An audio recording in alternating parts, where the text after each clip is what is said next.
Good morning दोस्तों, मैं लकेश धुर्वे और आप देख रहे हो जाना माना एक चैनल फ्रेंडशिप बैतुल।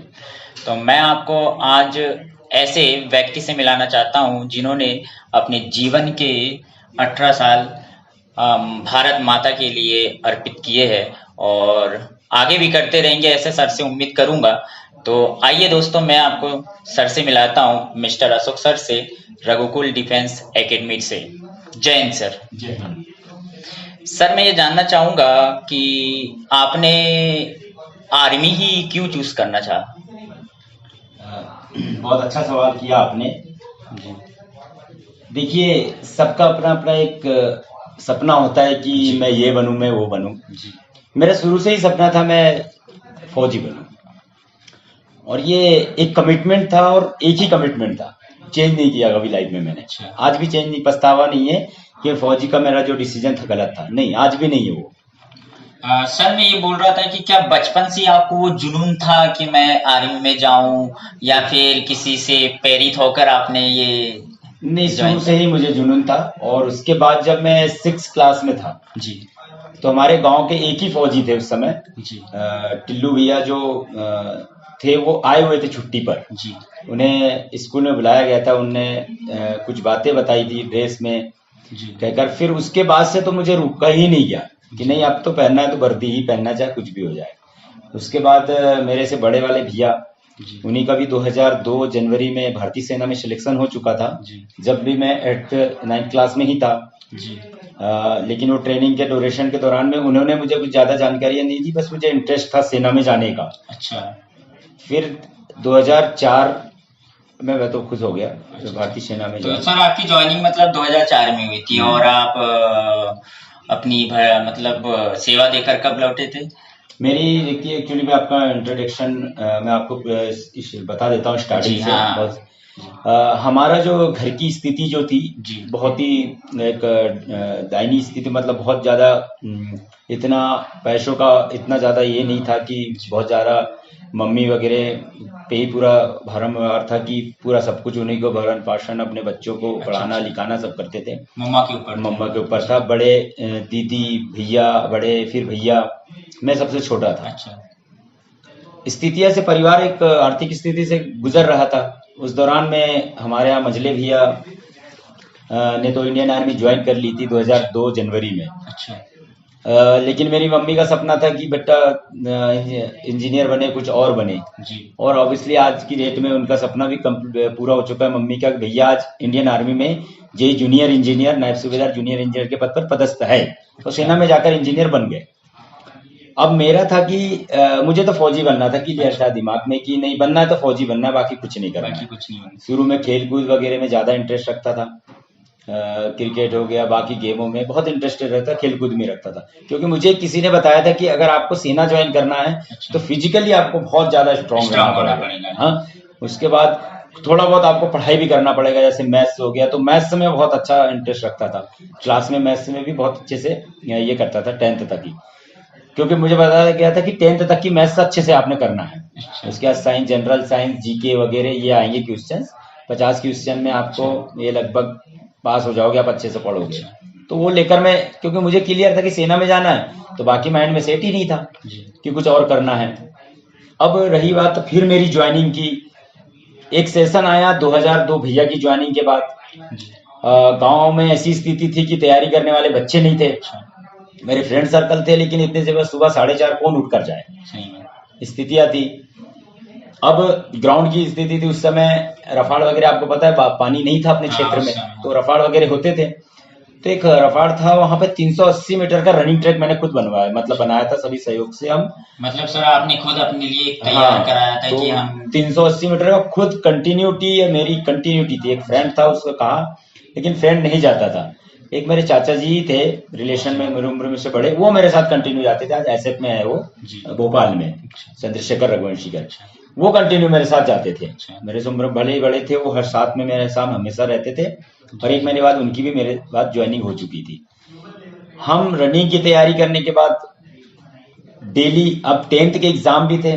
जी 2004 में मार्च में 10th के एग्जाम थे, जी लेकिन फिर भी आर्मी की तैयारी मैंने छोड़ी नहीं थी। अपनी रनिंग फिजिकल कंटिन्यूटी बरकरार थी। जी अब उसके बाद 2004 में मार्च में गए। एवरेज था मैं पढ़ाई में, कहने मतलब इतना ज्यादा हाई भी नहीं था, लो भी नहीं था, एवरेज था मैं, क्योंकि पढ़ाई पे ज्यादा ध्यान नहीं था कि सेना में जाना है तो, क्योंकि अभाव नहीं था कि सेना में अच्छे अच्छे ट्रेड, ये उस समय नहीं था अवेयरनेस। उसके लिए हमने तैयारी की, पेपर दिए कब, मार्च 2004 में। मार्च के बाद आपको पता है मई में रिजल्ट आता है 10th का।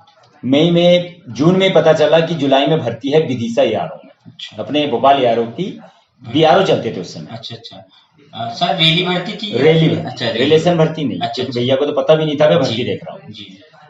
बीआरओ भर्ती थी। जुलाई का मौसम ये था अपना, बारिश का सीजन था। विदिशा का ग्राउंड खराब था। मेरी पहली भर्ती थी।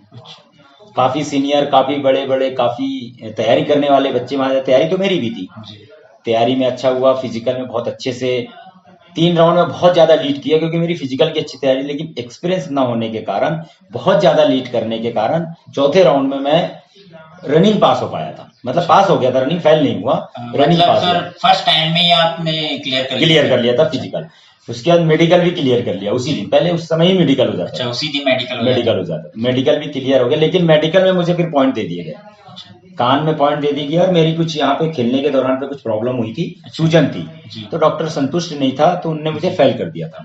लेकिन मेरे से बड़े वाले भैया जो सुजुकी शोरूम के अभी ऑनर है, जी, शैलेंद्र रघुवंशी, जी, वो मेरे साथ में गए हुए थे। उन्होंने कहा कि यार टेंशन मत लो, जी, एक एमएच का होता है मिलिट्री हॉस्पिटल का, फॉर्म भर देंगे, वहां के रीचेक करा लेंगे, जी, फिर अपन चलेंगे। तो रिटर्न एग्जाम से 5-6 दिन पहले री मेडिकल दिया गया। जी, हम री मेडिकल के लिए भोपाल गए, वहां पर गए, री मेडिकल चेक कराया, तो अंगुली उस समय ठीक हो चुकी थी, कान वगैरह में मैल जो प्रॉब्लम, उन्होंने पर्दे चेक कर लिया, यानी मैं फिट हो गया मेडिकल। अच्छा, 5-6 दिन बाद हमारा रिटर्न था, रिटर्न में मैथ्स वगैरह ठीक थी, तो रिटर्न भी हो गया। जी, फाइनली 16 सितंबर 2004 को मेरा फाइनल मेरिट लिस्ट में नाम आ गया अच्छा, कि आपको भारतीय सेना में पहली अटेम्प्ट में चयन किया गया। अब चयन होने के बाद मैं अंडर 17 था, अच्छा, उस समय मेरी एज अंडर 17 थी, और वो सेना की लास्ट भर्ती थी जो 16 साल से ली जा रही थी। अच्छा, उसके बाद वाली जो भर्ती थी वो 17.5 से ली जा रही थी। मुझे वहां पे कहा भी गया था यार, ब्यारों में जब गया तो, कि बच्चे अगली भर्ती में आप बैठ नहीं सकते थे, क्योंकि आपकी एज नहीं हो रही थी। बोले किस्मत अच्छी, अच्छी बात है, बोले कि आपका इसी भर्ती में हो गया। 24 सितंबर 2004 को हमको भारतीय सेना में सेवा, मतलब भारतीय सेना ज्वाइन करने के लिए बीआरओ ने बुला लिया, और 24 सितंबर 2004 को ही मुझे ACC&S आर्मर्ड कोर सेंटर जी, में भेज दिया गया, अहमदनगर में। जो अच्छा, 24 सितंबर से 11 जनवरी 2006 तक वहां पे मेरी बेसिक ट्रेनिंग, डीएनडम ड्राइविंग की ट्रेनिंग, टेक्निकल ट्रेनिंग, टैंक की ट्रेनिंग, सारी ट्रेनिंग जो 4 विभागों में होती है, सभी कंप्लीट करके मैं 11 जनवरी 2006 को अपनी पेरेंट्स यूनिट 69 आर्मर्ड रेजिमेंट, जो गोगरा वॉरियर से भी जानी जाती है, जी, ये 71 की लड़ाई के जी, लिए, जहां ग्वालियर में उस समय हमारी यूनिट डिप्लॉय थी, ग्वालियर में मुझे वहां पे गया।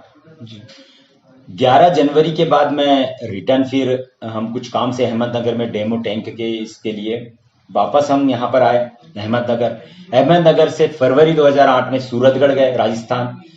सूरतगढ़ में फरवरी के बाद 1 जुलाई 2009 को मेरी फिर पोस्टिंग जम्मू कश्मीर के राष्ट्रीय राइफल, जो एंटी टेररिस्ट के लिए बनाई गई है, उसमें मुझे पदस्थ किया गया 2009 1 जुलाई से।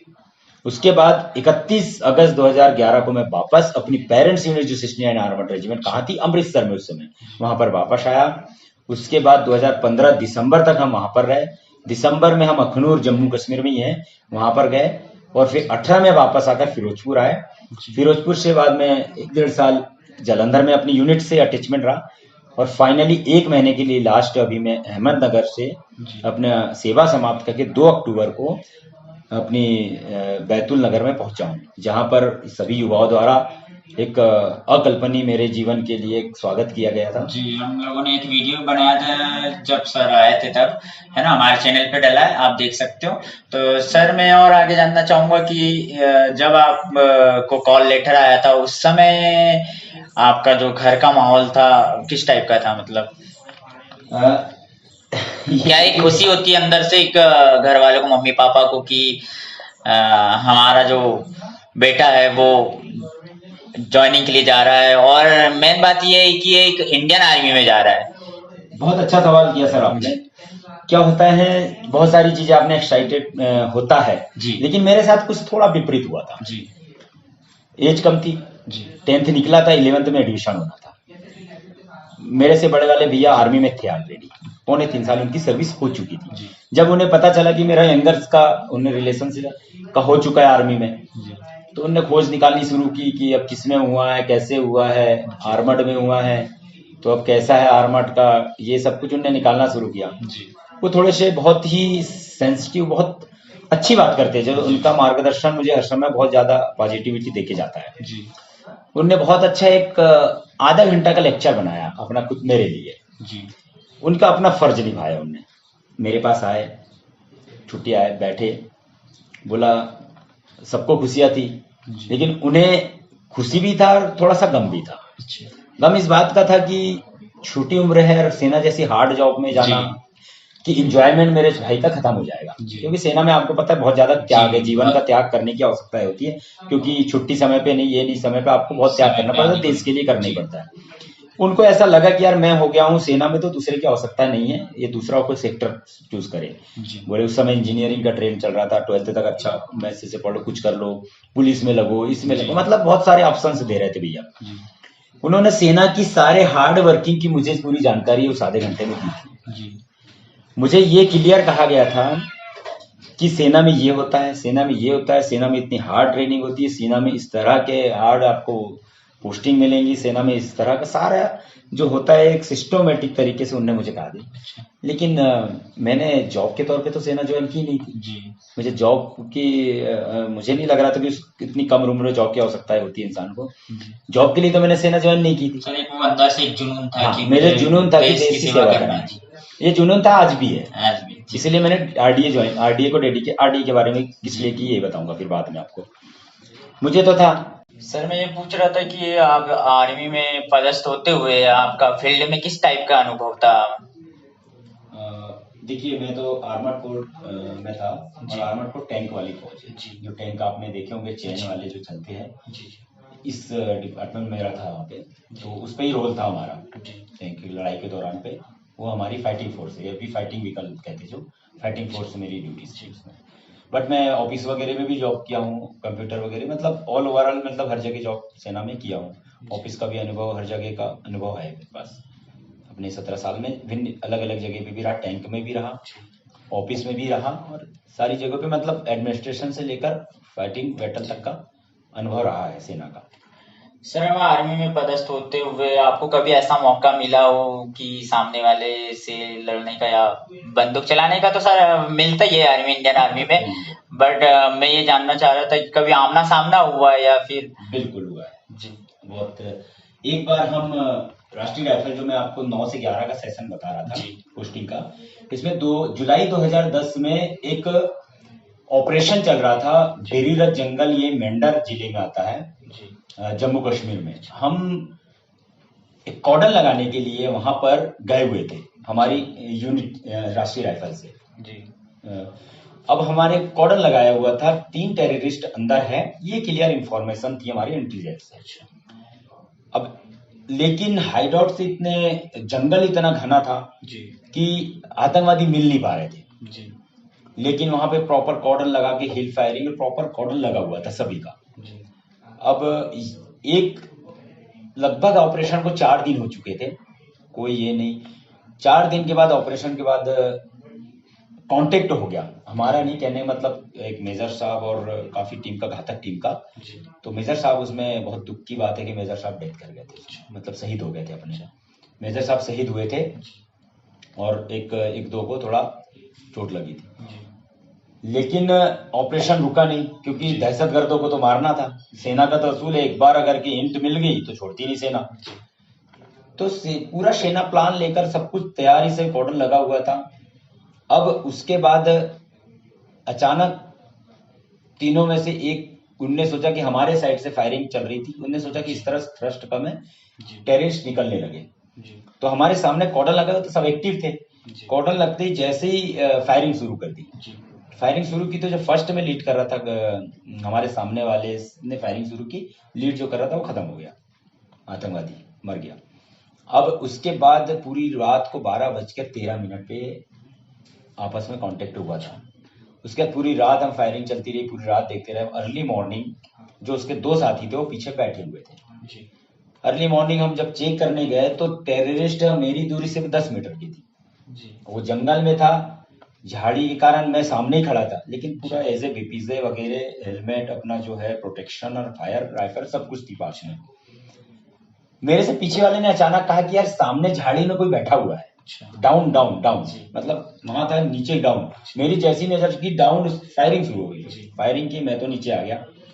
उधर से फायरिंग शुरू हुई, फिर फायरिंग होते के बाद थोड़ी देर बाद वो भी आतंकवादी मारा गया। तो ऐसा एक आमना सामना एक बार हुआ था। बाकी ऑपरेशन हमारे चलते रहे, काफी ऑपरेशन किए, लेकिन आमना सामना जो का वो हुआ था। लेकिन उसमें मुझे कुछ नहीं हुआ था। सामने वाले का तो कैजुअलिटी हो गई थी और आतंकवादी को हमने मार दिया था। तो ये एक बार हादसा हुआ था। अच्छा, तो सर आपके मतलब ये अपना जो सर्विस में है 18 साल गुजर गया, इसके बाद आपके बारे में हम लोगों ने जाना भी कि आपने किस टाइप से सर्विस में अपना सेवा दी है देश के लिए। अब मैं सर ये जानना चाहूंगा कि हमारे जो कुछ जवान है, हमारे कुछ दर्शक है जो मन में अपने दिल में जुनून लिए लगातार इंडियन आर्मी के लिए सेवा करने के लिए अपनी अपनी तैयारी कर रहे हैं, तो मैं सर ये चाहूंगा कि आप उनके लिए कुछ थोड़े टिप्स दें, है ना, कि वो किस टाइप से तैयारी करे और किस टाइप से अपने हेल्थ मेंटेन करे, जिससे वो इंडियन आर्मी के लिए अपना जो जुनून है उसको कंप्लीट कर सके। बिल्कुल बिल्कुल, बहुत धन्यवाद जो आपने इस तरह का मुझसे पूछा कि और कुछ युवाओं को इससे प्रेरणा मिलेगी। जय हिंद दोस्तों, मैं अपने यंगर्स और जाबाजों को कुछ चीजें बताना चाहूंगा जो आपको 100% फॉलो करना पड़ेगा। अगर आपने इस चीज को अगर फॉलो कर लिया तो आपको सिलेक्शन से कोई नहीं रोक सकता। कंपटीशन का दौर बड़ा है, समय बदला है, आपको भी बदलना होगा। बदलने का मतलब ये है कि आपको तैयारी को लेकर आपका जो समर्पण है वो बहुत कम है। पिछले 2-3 साल से तो मैं हजारों युवाओं से अपने बैतूल जिले में ही जुड़ा हुआ हूं, क्योंकि रघुकुल डिफेंस एकेडमी एक डेडिकेशन किया था जो एक युवाओं के लिए, प्रेरणा के लिए, युवाओं के लिए बेहतर मार्गदर्शन, बेहतर तैयारी के लिए शुरुआत है। ये सभी जानते हैं। मैं आपसे ये नहीं कहूंगा कि आप रघुकुल डिफेंस एकेडमी ही ज्वाइन करो, ऐसा मेरा कुछ ये नहीं है, लेकिन आरडीए ज्वाइन करोगे तो आरडीए ज्वाइन करने के लिए हिम्मत भी चाहिए। बाकी अदरवाइज आप कहीं भी तैयारी करते हैं, सेल्फ करो, कोई दिक्कत नहीं है, किसी के मार्गदर्शन में करो और बेहतर है। क्यों? क्योंकि आपका परफॉर्मेंस जितना बढ़ेगा इस एज में, आप उतने ऊपर उठोगे। आपको सेना नॉर्मल ही ज्वाइन करने से मतलब नहीं है। आप सेना ज्वाइन एक अच्छे स्पोर्ट्समैन बन के कर सकते हो, ताकि सेना में जाकर आप एक स्पोर्ट्समैन और आपको सेना बढ़ाएगी, आगे बढ़ सकते हो। सेना में बहुत सारे ट्रेड्स है, अभाव नहीं होता है, हमें पता नहीं चलता है। जीडी जनरल ड्यूटीज के लिए होता है, उसका टेक्निकल ट्रेड होता है जो 12th लेवल से होता है, नर्सिंग, उसका क्लर्क, और उसके बाद अपना ट्रेडमैन। ये क्लर्क में भी एसकेटी अलग है, एसडी अलग है, स्टाफ ड्यूटी। ये सारे ट्रेड से बच्चा इंडियन आर्मी ज्वाइन कर सकता है। इंडियन एयरफोर्स भी XY ट्रेड है, इंडियन नेवी में भी AA SSR भी है, टेक्निकल ट्रेड। ये डिफेंस के सभी में 12th लेवल तक का आपके जो बहुत अच्छी अपॉर्चुनिटी है एक आजकल के यंगर्स के लिए। क्योंकि देखिए डिफेंस मैं तो बहुत अच्छा मानता हूं, क्योंकि मुझे डिफेंस ने बहुत कुछ दिया है, और दिया क्या, देगा भी डिफेंस। मैं आज सेवानिवृत्त होने के बावजूद भी अगर मैं एक शान से अगर समाज में हर जगह रह सकता हूं, तो एक इज्जत के साथ और अपने परिवार के साथ रहने के लिए वो सब कुछ दिया है जो एक इंसान को चाहिए। फाइनेंशियल भी सपोर्ट करता है पूरा। सेना में सेवा देने के बाद आज भी पेंशन मेरी कंटिन्यू रहेगी। हर समय सेना मुझे सपोर्ट करेगी, चाहे कैंटीन से हो, चाहे हेल्थ रिलेटेड मेरी फैमिलीज का हो। इन फ्यूचर मेरी फैमिली को भी सपोर्ट करेगी, अगर मेरा कुछ भी है, बेटे बच्चों को भी सपोर्ट करेगी। तो इतनी अच्छी ऑर्गेनाइजेशन और देश की सेवा करने के सौभाग्य, ये सबसे बड़ी बात है सर, कहीं नहीं है जी। बहुत कुछ मिलता है सेना से, ये तो मुझे नहीं पता था, लेकिन बाद में मैंने देखा बहुत कुछ मिलता है सेना से। जो एक अच्छा अगर व्यक्ति हो तो उसके सेटलमेंट से लेके बहुत कुछ वो कर सकता है। क्योंकि आज अगर आप देखें तो 40,000 का स्टार्टिंग पैकेज है डिफेंस सेना का, जो आप भी सोच सकते हो कि इंजीनियरिंग वगैरह करके व्यक्ति भी 40,000 रुपीज नहीं लेता है। और सेना में अच्छे अच्छे ट्रेड है। सेना में आप 12th लेवल तक 10th लेवल तक जाकर 12th लेवल से, जैसे एनडीए होता है, नेशनल डिफेंस एकेडमी, एनडीए होता है, आपको पता है, हर 6 मंथ में कंडक्ट कराती है, यूपीएससी कंडक्ट कराता है। तो एसएसबी के माध्यम से एनडीए में कैडेट एनडीए जाते हैं खड़क भासला, उसके बाद लास्ट ईयर 1 साल, वो 3 साल यहाँ और 1 साल आईएमए में रहते हैं। ऐसे ही इंडियन आर्मी में नॉर्मल सोल्जर जो जाता है सोल्जर से, उन्हें ACC army cadet college as NDA की तरह ही है समझो, उसमें भी मौका 3 अवसर दिए जाते हैं। बच्चा यहाँ से नॉर्मल टेक्निकल क्लर्क जीडी से जाकर अंदर जाकर अपने आपस में कंपटीशन करके 6 मंथ में हर बार वो भी होता है, 75 to 80 वैकेंसीज होती है। और सेना ही आपको तैयारी कराएगी, सेना सारी सुविधाएं देगी, आपको सपोर्ट करेगी। आपका सपना अगर ऑफिसर बनने का भी है तो बहुत अच्छी अपॉर्चुनिटी है सेना के अंदर से। मेरे खुद के भाई बने, कजन ब्रदर मेरे आज मेजर दीपक रघुवंशी है, मेरे मित्र कैप्टन अमित रघुवंशी है जो यही बरी के, ये ऐसे सोल्जर से गए थे, आज इंडियन आर्मी में बड़े अच्छे ऑफिसर है, मेजर है, कैप्टन है। मेरे खुद के भाई जेई है, जूनियर इंजीनियर जो सुबेदार बनने वाले हैं, जो उनका सपना तो जेई बनने का था, इसलिए ऑफिसर ने ये नहीं किया। तो ये सारे आपके पास अच्छे अच्छे ऑप्शन नॉर्मल रैंक से जाकर भी सेना देती है। आपकी जो आप करना चाहे वो सब कुछ कर सकते हो, ये तो आपके ऊपर डिपेंड करता है कि आप कितनी। आज मैं बहुत सारे युवाओं को देखता हूँ गलत अभाव में आ जाते हैं, गलत चीजों में पड़ जाते हैं। मुझे बहुत दुख होता है। कभी कभी मेरे पास आरडीए में बच्चे जुड़े हुए हैं, कभी कभी उनके पेरेंट्स जब मुझे फोन करते हैं कि सर हम बहुत मजदूरी करते हैं और हमारे बच्चों को हमने बहुत मजदूरी के पैसे लगाकर रहने खाने की हम व्यवस्था कर रहे हैं, आपकी फीस तो कम है सर, कोई दिक्कत नहीं, लेकिन आप थोड़ा सा ध्यान रखना। मेरे एक मन भर जाता है कि यार बच्चे इतने सीरियस नहीं है कि उनके पेरेंट्स की स्थिति क्या है, हमें क्या करना चाहिए। बच्चे थोड़े से गलत रास्ते पे चले जाते हैं। मैंने अपना एक्सपीरियंस यहाँ का जब मैं बता रहा हूँ, मैक्सिमम बच्चे गलत रास्ते पे जा रहे हैं। मैं आपके चैनल के माध्यम से ये कहना चाहूंगा यूथ से कि मत जाइए, ये सब बाद में हो जाएगा, लेकिन समय नहीं आने वाला है।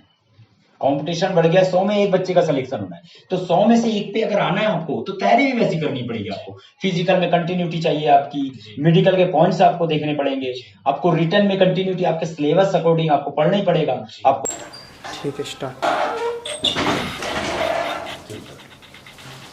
सर आपने बहुत बढ़िया बात बताई हमारे दर्शकों को, जवानों को, कि किस टाइप से फिजिकल की तैयारी करना चाहिए। सर मैं ये और जानना चाह रहा था कि एज का इसमें क्या योगदान होता है? एज जैसे अलग अलग है, ग्रेड के हिसाब से एज भी रहती है। इंडियन आर्मी की पहले होता है जी। इंडियन आर्मी में 8th से भी ज्वाइनिंग होती है, 10th से भी होती है, 12th से भी होती है। ये सोल्जर ऑफिसर की सोल्जर की बात कर रहा हूँ।